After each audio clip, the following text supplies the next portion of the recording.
নমস্কার আমার বন্ধুরা সবাই কেমন আছো? আমি তো খুব ভালোই আছি। তোমরা সবাই কেমন আছো একটু বলবে কিন্তু। দেখো আমি কিন্তু এক জায়গায় যাওয়ার জন্য গেটে তালাচাবি লাগিয়ে বেরিয়ে পড়লাম। শুধু আমি না, আমার বাড়ির সবাই গেছিলাম সেখানে। এক পাশের বাড়িতে নিমন্ত্রণ ছিল গোপাল সেবা উপলক্ষে। দেখতেই পাচ্ছ ভগবানের পুজোর পর কেমনভাবে এই জিনিসটা করা হচ্ছে। এটা কি তোমরা কোথাও কি এই নিয়মটা প্রচলন দেখেছো? কিন্তু না, আমাদের এই কাকা শ্বশুর মশাই কিন্তু এই নিয়মটা করে, খুব ভালো লাগে দেখে। দেখো প্রথমেই যে বাচ্চা বাচ্চা গোপালগুলো যে আছে না, প্রত্যেকের পায়ে জল দিয়ে দিয়ে পা ধুইয়ে দিচ্ছে, তারপর পা মুছিয়ে দেবে। তারপর দেখো গোপালের নাম করে আমাকেও একটু তিলক পরিয়ে দিল, কিন্তু খুব ভালো লাগলো এই তিলকটা নিতে। মন থেকে সত্যি ভক্তি জেগে ওঠে এই তিলকটা কণ্ঠে ধারণ করলে বা তিলকটা মাথায় ছোঁয়ানো মাত্রই।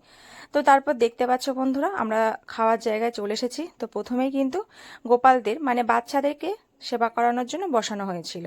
বাচ্চারা এক পাশে সেবা করছিল, আর তারই পাশে বড়দেরকেও সব বসিয়ে দেওয়া হলো। আমিও বসে পড়েছি গোপালের ভোগ খাওয়ার জন্য।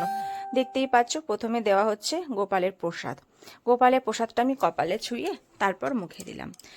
একটু একটু করে পুরোটাই দেখতে থাকো, আমি সমস্তটাই তুলে ধরবো। আজ গোপাল সেবার আয়োজনটা কেমন ছিল, খুব ভালো লেগেছে এই অনুষ্ঠানে উপস্থিত থাকতে পেরে।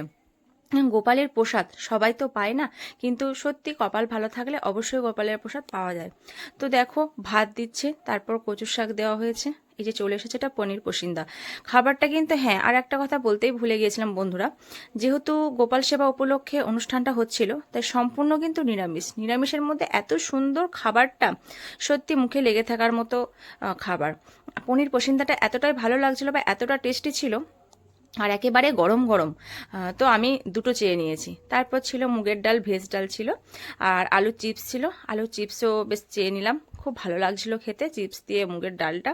আর পনির পসিন্দাটা সেটা তো নামই হবে না, দারুণ সুন্দর খেতে হয়েছিল। তো এরপর একে একে চলে এসেছিল শুক্তো। তো শুক্তোটা দিচ্ছিল।